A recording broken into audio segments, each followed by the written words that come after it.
FX, bonjour. Salut Max, ça va bien? Merci beaucoup. Écoute, FX, hein, je pense qu'amicalement, je vais t'appeler comme ça durant la saison pour expliquer un petit peu le concept à nos spectateurs. Donc là, chronique chasse et pêche, parce que toi, de un, tu es mordu, je pense, de ces deux passions-là. Et en plus, on va se dire, la référence, selon moi, dans Charlevoix, pour en fait tout ce qui englobe cette belle nature, cette belle créativité-là par rapport à ça. Donc là, on va parler un peu également de savoir dans la région comment ça se passe et aussi comment ça se passe, là, comment ça fonctionne tout ça, là.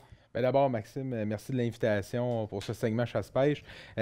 Cette année, c'est une année qui est vraiment spectaculaire pour la chasse et la pêche. C'est une année record. On sait, avec la pandémie, les gens se mettent à l'activité de pêche, l'activité de chasse. Ils ont beaucoup de plaisir à pratiquer ce sport-là. Oui. Donc, on voit vraiment une certaine effervescence dans la région, surtout au niveau de la pêche. Puis la chasse, cette année, elle gagne quand même en popularité parce qu'on sait, on veut prendre l'air. Les gibiers, les populations sont encore quand même stables. C'est giboyeux, les territoires. On a les réserves fauniques, les pourvoiries, les ecs, etc.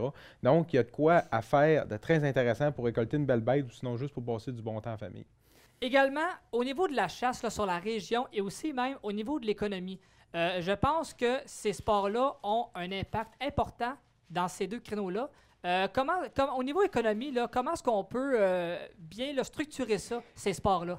Bien, la chasse puis la pêche en soi, c'est vraiment très important pour notre économie, je pense, au niveau local, régional, parce que chaque chasseur-pêcheur, en réalité, a un véhicule. Donc, on va à une station-service, on va dans un magasin de chasse-pêche pour aller chercher des accessoires, aller chercher des leurres de pêche, des leurres de chasse. On va dans une épicerie chercher des consommations, quoi que ce soit. Oui. Donc, on englobe tout.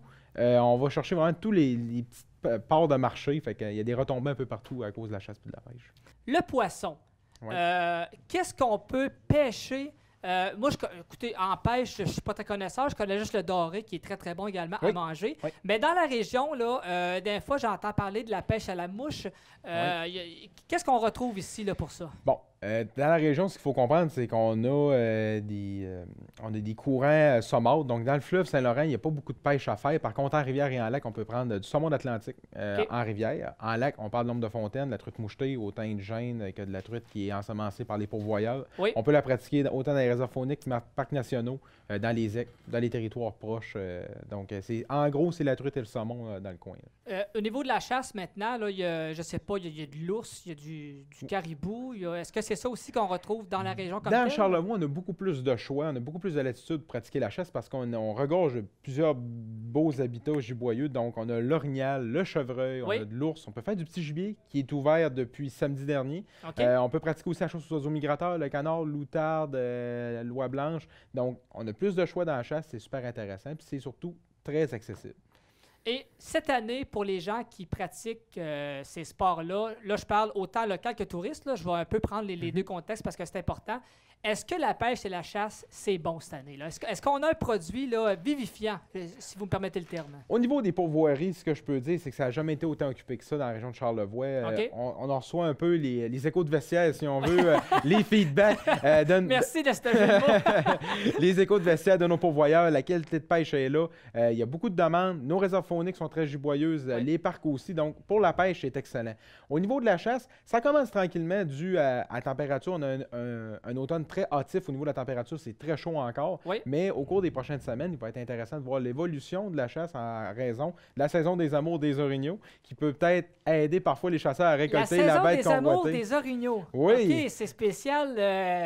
OK, c'est ce qu'on pense un peu, là, ou je sais pas. Comment est-ce qu'on peut décrire ça, ce terme-là? Tous les gros gibiers, que ce soit cerf de Virginie, chevreuil, ours, la chasse a tout un lien avec la saison, la période de reproduction des animaux. Donc, l'orignal, on va souvent le traquer en période d'amour. Donc, il va souvent être en train de séduire une femelle ou quoi que ce soit, qui va permettre d'être facile de le récolter. Le chevreuil, la même chose. Puis pour l'ours, c'est la même chose aussi.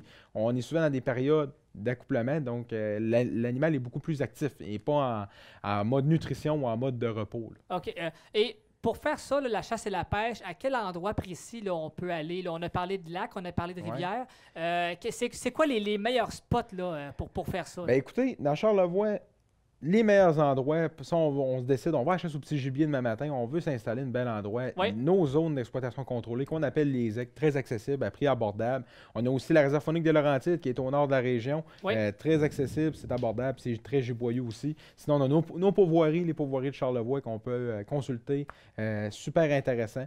Donc, ça serait mes recommandations en frais de petit gibier et au niveau de la pêche. OK. Et là, la saison, là, c'est en cours, c'est pas terminé. Je veux dire, il y a encore des... Même je pense que dans le temps de l'hiver, là, ça se fait aussi, là, ces activités-là. Oui, bien dans le fond, au niveau de l'Orignal, ça a commencé à la fête du travail. OK. 5-6 de septembre et ça se prolonge jusqu'aux alentours du 17-18 d'octobre. Pour le chevreuil, ce qui va être intéressant au courant de la saison, on va en reparler, ça se prolonge surtout au début novembre et à la mi-novembre.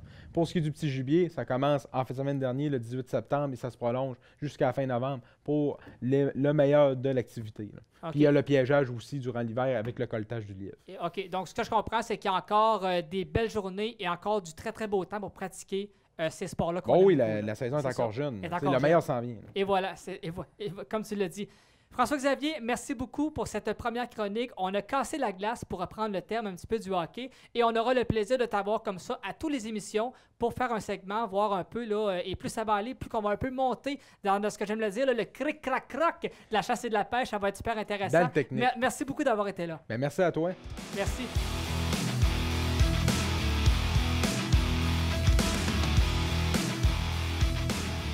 Maintenant, chronique chasse et pêche avec mon bon ami FX, François-Xavier Thibault. FX, bonjour. Salut Max. Là, aujourd'hui, on parle chasse, mais plus la portion technique. On embarque dans la portion technique de la chasse à l'orignal. On va tout décortiquer ça ensemble durant cette chronique-là. Donc, tout d'abord, FX, comment se passe la saison de la chasse dans l'orignal, dans Charlevoix, là, actuellement, au mois d'octobre, où est-ce qu'on est rendu? Bien, là qu'on fait cette entrevue, on est au début octobre. Oui. La chasse à l'orignal est bien entamée. Du côté de l'Est, ça termine ce week-end. Par contre, du côté de l'Ouest, ça se prolonge jusqu'au 17 octobre. Donc, on est dans pleine période d'accouplement, dont les orignaux sont très réceptifs à l'appel. Okay. Donc, la technique classique d'aller en forêt, d'émettre des appels, et l'orignal vient vers nous. Donc, à date, les commentaires sont bons. Il y a beaucoup de récoltes, mais ça a commencé tranquillement dû à la température très chaude qu'on a eu à la mi-septembre. Puis les nuits qui étaient plus chaudes qu'à la normale. Les dernières nuits, dans les 5-6 derniers jours, on parle plus de 2-3 degrés. Donc là, ça a vraiment fait bouger plus le gibier en forêt. On le sait qu'une année de chasse, là, ça change parce qu'il y a beaucoup de facteurs qui embarquent en ligne de jeu. Il y a une tournure d'un fois qui peut dévier à gauche et à droite. En termes de facteurs qui peuvent influencer une saison de chasse et de pêche, là, c'est quoi les facteurs? Puis surtout, pourquoi ça vient influencer la tournure de tout ça? Ben moi, en tant que chasseur d'orignal, en tant que guide, les choses qui est le plus important à vérifier, les facteurs, c'est le vent. Le premier, c'est le vent. Oui. Le vent va jouer vraiment un grand rôle dans ma chasse. Il peut autant me nuire qu'il peut m'aider. Un vent qui va être fort, des forts vents, exemple des vents d'est, des vents de nord, qui peuvent parfois me rendre la tâche difficile pour avoir accès à l'animal. Parce que nous, la technique à l'orignal, c'est important, c'est toujours chasser le vent d'en face pour pas contaminer le secteur avec nos odeurs humaines. Donc l'orignal, le but, c'est qu'il nous sente pas. Le vent d'en face, parce que d'habitude, dans le dos, c'est mieux, mais là, ce coup-là, c'est l'inverse. Un peu parce que si on est dans le dos et on approche l'orignal, ben, l'orignal nous sent, c'est terminé. OK. On essaie de mettre le plus de nos chances de côté. OK. Deuxième facteur, ça va être la météo. Exemple, un plafond nuageux. C'est ça, la pluie. Brume, les nuages également, une petite brune qui peuvent entrer. Ça peut aider. Par contre, un matin qui est froid, qui a beaucoup d'écho dans les montagnes, avec un plafond bas, ça peut aider. Par contre, un beau plafond très ensoleillé, mais c'est humide, c'est chaud. Le mercure est au-dessus de 12-13 degrés, ça peut nuire. Également. On parle un peu de météo. Là. C'est quoi une météo parfaite pour chasser? Est-ce que ça existe, ça? Oui. Moi, je te dirais, un matin avec des vents d'ouest dominant, nord-ouest, avec un matin 2-3 degrés au lever. Durant la journée, un mercure de 9-10 degrés. Des vents égaux, pas trop de bourrasques très élevées. Je peux t'assurer que ça peut amener du succès si on est à la bonne place au bon moment. Ah, ça, c'est super intéressant à savoir. Évidemment, qui peut les rencontrer? C'est les chasseurs, mais est-ce qu'il y a d'autres personnes en ligne de compte qui peuvent rencontrer ces facteurs-là? Pas être les chasseurs, là, mais d'un fois, ceux qui les entourent, là, un danger quelconque, ou qui peut rencontrer ces facteurs-là? Là? Bien, quand on parle des facteurs, exemple, là, de la température, tout ça, exemple, un photographe animalier, qui va en forêt, qui veut prendre les animaux en photo, un exemple en orignal, il n'y a pas le choix de vérifier la température pour avoir du succès. Il a beau être dans un endroit giboyeux comme un parc national ou quoi que ce soit, mais il faut qu'il tienne en compte, pareil, d'approcher l'animal adéquatement en fonction de la température et du climat et du milieu. Et avec tous ces facteurs-là, le météo, le vent et tout ça, les meilleures techniques pour récolter un orignal là, présentement, là, si on tient compte des facteurs, là, comment est-ce qu'on procède à ça? Début octobre, ma technique que j'aime le plus, c'est de travailler des appels de femelles, de séduire le mâle dans un scénario qui va être vraiment d'une femelle en estrus qui cherche un mâle pour se faire accoupler. Okay. On va utiliser des leurres synthétiques, des leurres naturels pour éviter cette odeur-là. On va utiliser également notre bouche pour émettre des appels de femelles. Exemple, je vais vous en faire des cris de femelles en chaleur.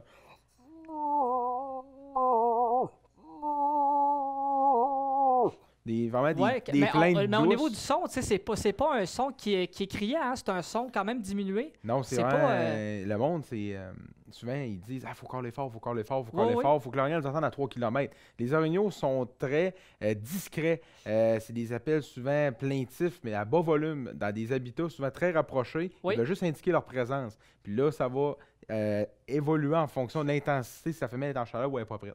Okay. Donc, moi, je commence toujours avec des sons de ce genre-là le matin. Puis si je vois qu'il y a de l'activité, là, peut-être qu'on va augmenter le volume, puis on va peut-être même augmenter la vitesse de marche envers l'animal. Et on fait tout ça avec des produits que tu as également présents. Oui. Donc, ça c'est sans me tromper, là, on parlait tantôt, c'était de l'urine de... Urine de jument en chaleur avec des sécrétions hormonales. Oui. On a aussi des urines synthétiques. Mâle, jeune mâle ou femelle en chaleur. Oui. J'apporte ces produits-là en studio pour le commun des mortels, Okay. la majorité des chasseurs. C'est pas tout le monde qui a le privilège de récolter de l'urine d'orignal dans une vessie d'orignal récoltée en rut. Donc ça, c'est des artifices, c'est des produits artificiels qui peuvent vraiment aider le chasseur pour ce qui est de récolter l'orignal de façon adéquate. Oui, oui. Et j'imagine qu'il y a un prix à ça. Combien ça coûte un produit comme ça? Urine synthétique? C'est vraiment pas compliqué, c'est 34,99$, un super de bon produit qui va prolonger sa durée de vie. Là, ça dure 2-3 ans le produit. Là. Okay. C'est pas bon juste une année. C'est fait à base d'huile. L'avantage de l'huile au mois d'octobre, quand il pleut, tu vas en mettre sur des branches, une ligne d'odeur, quoi que ce soit, ça va persister. Parce qu'à base d'huile, on le sait, c'est pas de l'eau, ça va s'évaporer moins vite, l'odeur va se dissiper tranquillement. Donc l'orignal a plus de chances de se sentir. Et j'ajouterais que ce produit-là peut être une carte d'atout vraiment pour un chasseur qui veut faire des parcours de chasse. Il peut en mettre sur des sapins, mettre une caméra de surveillance là-dessus, voir s'il y a des traces dans le coin. Ça peut être une très bonne technique pour localiser nos orignaux, puis ensuite faire une offensive de chasse plus agressive. De revenir plus, comme tu dis, plus agressif pour faire ça. Ça, c'est ce qui permet... C'est intéressant. On voit la différence de bouteille de taille, de produit. Là, mais la quand différence même, de ce produit-là versus le synthétique, ça c'est du naturel, c'est bon seulement 1 an. Par contre, le gros avantage, c'est très concentré et c'est pur. OK. Pourquoi juste 1 an? Parce que l'urine naturelle, on le sait, c'est fait à base d'eau, c'est fait à base de bactéries, d'enzymes. C'est 100% pur. Donc, en contact de l'air, ça crée de l'ammoniac. Donc, après 1 an, on laisse ça sur les tablettes ou on jette ça simplement. Et voilà, superbe.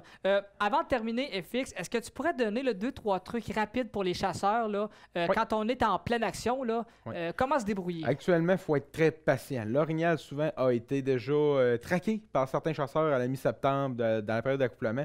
Moi, actuellement, j'y vais de manière très passive dans mon approche. Je vais aller envers les orignaux, dans les sites nourriciers. Je vais trouver les endroits où ils se tiennent.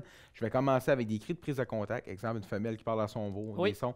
Je vais y aller de façon très smooth, très calme. Si je vois ensuite que là, l'enjeu monte, je vais peut-être monter le volume. Donc, il faut y aller de manière progressive. C'est mon premier conseil. Deuxième conseil, chasser toujours le vent d'en face, c'est important. Oui, c'est ça. Et le troisième point le plus important, vos odeurs. Les gens souvent amènent leurs vêtements dans les chalets, ils font leur repas, ça sent les œufs, ça sent la cuisson, etc. Et ils se demandent pourquoi des fois ils ne sont pas capables de clore le deal, si on peut dire, avec l'animal. Ce qui est important, ça va être de dissimuler nos odeurs, l'odeur de terre, d'épinette, quoi que ce soit. Donc, faites attention à vos odeurs, chassez de manière plus passive qu'à la normale et ça va être gage de succès. Alors, on peut dire un peu ne pas puer finalement si vous allez, façon de parler, là, mais si vous allez faire cette activité-là. Exactement. Excellent. FX, merci beaucoup de ta présence ici, toujours apprécié. Et on se reparle évidemment dans une autre émission, toujours de Chasse et Pêche. Merci beaucoup. Merci beaucoup.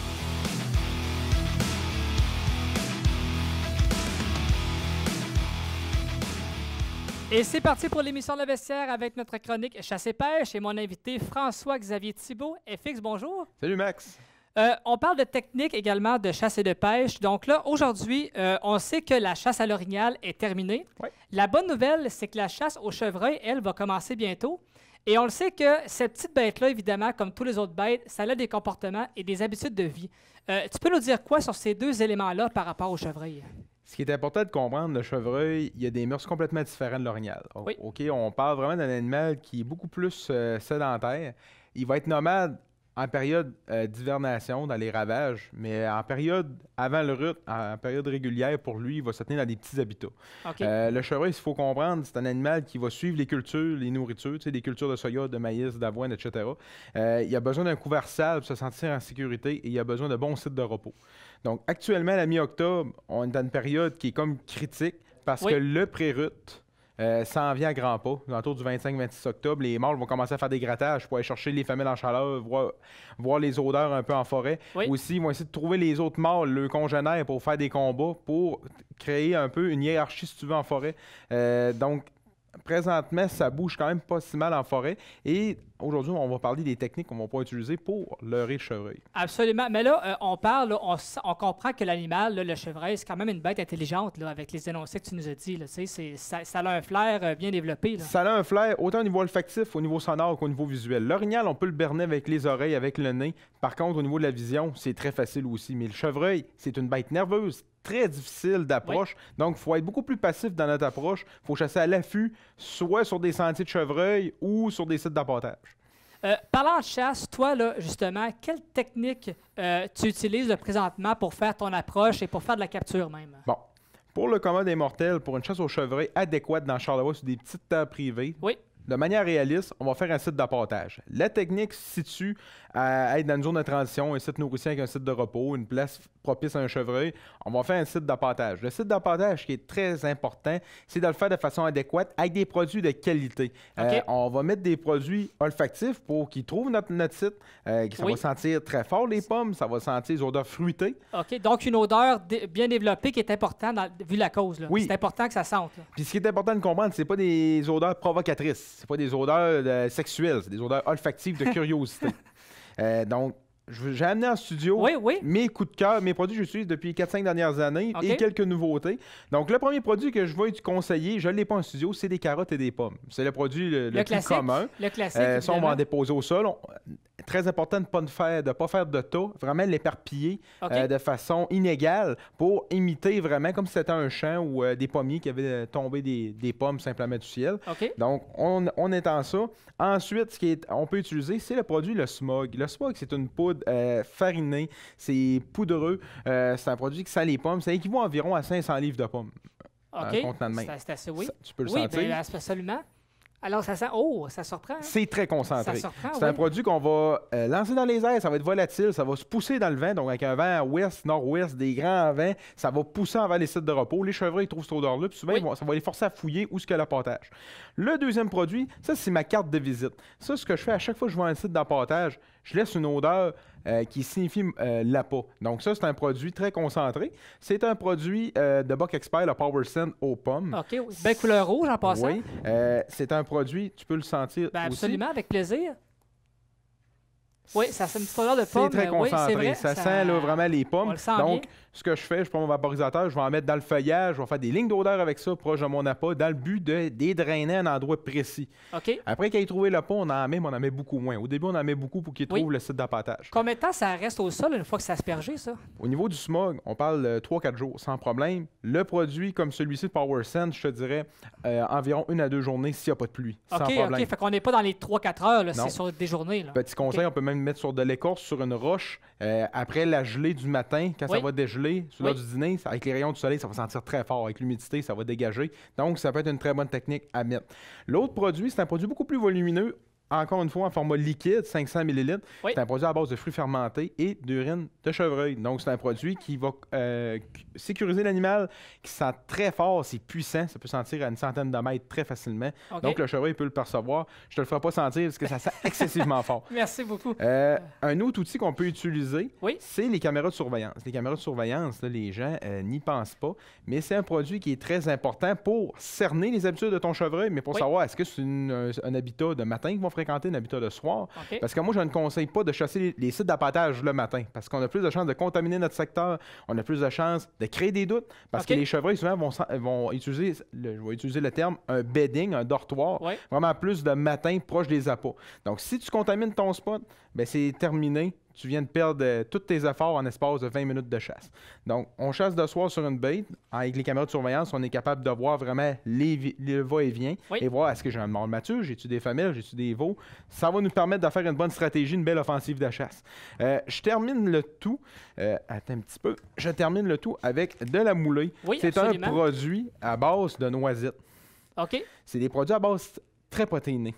Les protéines pour le chevreuil, ce qui est important, ça fait différent.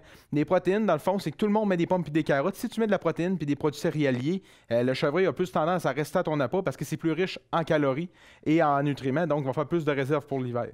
Donc, tes femelles, tes veaux, tes jeunes mâles, ils vont rester dans le coin. Puis, le gros avantage, c'est au niveau de la concurrence. Si tes voisins, s'ils ne mettent pas de tube, toi t'en mets, tu as plus de chances que les autres viennent à ton site d'appâtage si tu fais attention à tes odeurs puis tu chasses pas le matin. Est-ce que ça l'augure pour une bonne chasse qui s'amène?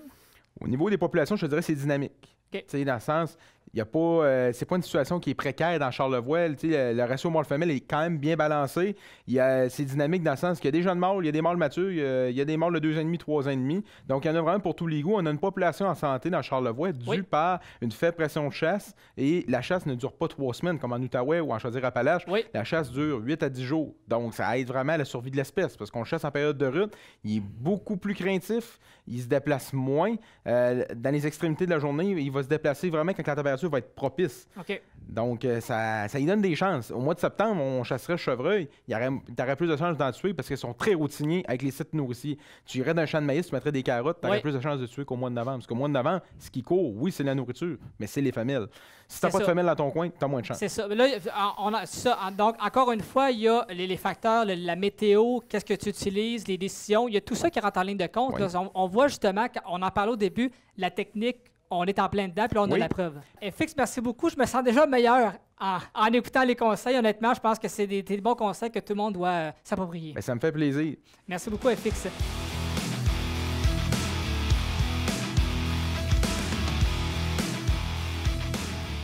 FX, bonjour. Salut, Max. FX, depuis le début de la saison, là, on a parlé de beaucoup de trucs. On a parlé de chasse, de pêche, de trapage, de technique. Vraiment, là, on est rentré dans le bain, dans le vif du sujet. Maintenant, on parle de comment on planifie un voyage de chasse ou encore de pêche. Et justement, là, comment est-ce qu'on s'y prend pour bien organiser ça? Bien, c'est un bon moment pour en parler parce que la période des fêtes approche. Au mois de janvier, les grands salons de chasse et pêche, que ce soit virtuel ou en présentiel, arrivent. Donc, les gens vont se préparer à planifier leur voyage, mais souvent, ils ont des interrogations sur les médias sociaux ou bien même dans des groupes. Ils veulent savoir qu'est-ce que je dois faire, où je dois aller, quel forfait utiliser. Donc, aujourd'hui, on va tout décortiquer comment bien choisir son voyage. Et là, bon, en termes de temps, là, un voyage de chasse, on planifie ça, je ne sais pas, en janvier pour le mois de mars, c'est en décembre pour le mois de janvier, parce qu'il y a une certaine appréhension qu'il faut faire là-dedans. Là. Donc, c'est quand le meilleur moment? Habituellement, quand on réserve au mois de janvier, au mois de février, c'est en vue de la saison prochaine. Donc, exemple, un voyage d'orignal, ça va être au mois de septembre, mais on va aller préparer le terrain souvent durant l'été. On va aller visiter le territoire, on va aller connaître un peu les points géographiques, les chemins, les montagnes, etc. Donc, souvent, c'est important de bien magasiner son endroit. Exemple, le réseau de la CEPAC ou les pourvoiries, dès la période des fêtes, savoir, OK, est-ce que vous avez des disponibilités, le terrain, c'est quoi votre taux de succès, l'accessibilité et tout. Ensuite, au niveau de la pêche, souvent, ce qu'on va regarder, c'est les statistiques de pêche, excusez le terme anglais, les reviews sur Internet, un peu les commentaires. On va regarder aussi les services offerts, exemple, l'hébergement, les embarcations, etc. C'est de même qu'on va commencer le processus. Après ça, on va regarder souvent les émissions de plein air, on va regarder les références dans les journaux. Mais je te dirais que la première étape, c'est de connaître ses besoins. Exemple, comme moi, je suis un chasseur qui est très débrouillard et ça ne me dérange pas de prendre un forfait de chasse en camping si le succès de chasse et le potentiel est beaucoup meilleur. Par contre, un débutant va peut-être opter plus pour un forfait tout inclus clé en main, en hébergement en chalet, ou peut-être aller plus avec des services guidés. Là. Et là, tu parles de forfait. Bon, là, les forfaits avantageux là, en termes de coût aussi, parce que le coût, c'est un facteur principal quand on organise un voyage. Donc là, qu'est-ce qu'on doit privilégier? Là? Et les meilleurs coûts, y a-t-il des rabais? Est-ce qu'il y a des marchés qui sont meilleurs? Qu'est-ce qu'on peut voir là-dedans? Bon, au niveau de l'Orignal, on va commencer par ça. Si maintenant on regarde pour un voyage de chasse à l'Orignal, on va regarder souvent les secteurs de la Gaspésie pour la population qui est en effervescence, qui est en croissance depuis X nombre d'années, depuis une trentaine d'années. Sinon, on va regarder du côté de la Côte-Nord, du Lac-Saint-Jean, souvent pour les territoires qui sont un petit peu plus vastes avec moins de pression de chasse. Okay. Donc, en général, on va regarder pour ça. Les tarifs en moyenne au niveau d'un forfait de chasse à l'Orignal, c'est aux alentours de 3 000 à la 5, 6, 7 000 pour un groupe de chasse. Donc, ça va selon les budgets, selon le pourcentage de réussite. Au niveau de la pêche, les forfaits, ce qui est intéressant, c'est qu'on peut en avoir pour tous les goûts aussi, autant en pêche quotidienne qu'en pêche avec hébergement. La pêche avec hébergement, on peut avoir du plan européen avec embarcation comprise et droit d'accès puis l'hébergement. On peut avoir du plan américain guidé avec la nourriture comprise. Donc, il y en a pour tous les budgets et tous les besoins. Je te dirais que pour la pêche, on peut faire autant de la pêche au saumon d'Atlantique, en Gaspésie, dans les rivières de la Côte-Nord, ou pour la truite mouchetée, moi, mes endroits de prédilection, au secteur des Monts-Valin, de la Côte-Nord, puis les pourvoiries de Charlevoix qui sont très poissonneuses. Sinon, au niveau du brochet, du doré, on peut aller dans le nord du Lac-Saint-Jean, puis au nord de la Bitibi. C'est des belles places pour ça. Là. OK. Là, on parle d'endroits, dans Charlevoix principalement. Là, est-ce qu'il y a une place, selon toi, qui ressort du lot, qui a une caractéristique première à y aller, là, sans enlever toutes les autres, mais s'il y en aurait une à conseiller? Je vais donner, mettons, 3-4 coups de cœur pour la pêche. Okay. Pour la pêche, mon premier endroit coup de cœur, domaine du Lac-Brouillard, au nord de Saint-Siméon, une super belle pourvoirie, belle installation, du gros poisson que j'ai pris jusqu'à 3,5 livres là-bas, la grosse truite. Oui. Je te dirais, sinon, au niveau de la truite indigène, on a aussi un bel endroit, les parcs nationaux, parc des Grands Jardins, parc des Hautes-Gorges. C'est proche, facile d'accès, bon rapport qualité-prix. Ça mord, c'est proche d'accès. Sinon, je te dirais, la pourvoirie, par exemple, comme le Club des Trois Castors, Club des Hauteurs, c'est des pourvoiries qui sont proches, très familiales. Donc, ça peut être une belle approche pour des belles vacances là, pour 2022. Puis au niveau de la chasse, mes petits coups de cœur, je te dirais, peut-être au niveau des pourvoiries, comme dans Charlevoix, on a une bonne population d'orignaux, donc ça peut être une belle place pour ça. Je te dirais sinon, le réseau de la CEPAC aussi, des très belles places. Donc, je dirais que l'important dans ce qu'on vient de parler, c'est de s'y prendre d'avance pour bien prévoir et aussi, comme toute bonne chose, excusez-moi le terme, mais de magasiner des prix. C'est aussi la clé, je pense, là-dedans. Oui, mais le plus important, faites-vous des références. Exemple, souvent, on entend parler d'un endroit en particulier, mais on a juste une référence. Assurez-vous que ce soit un endroit qui a un passé positif, là, dans le sens, il y a eu des succès, il y a eu des récoltes, puis il y a une bonne réputation dans l'industrie de la chasse ou de la pêche, ça peut aider. Exactement. FX, merci beaucoup pour ce tour d'horizon.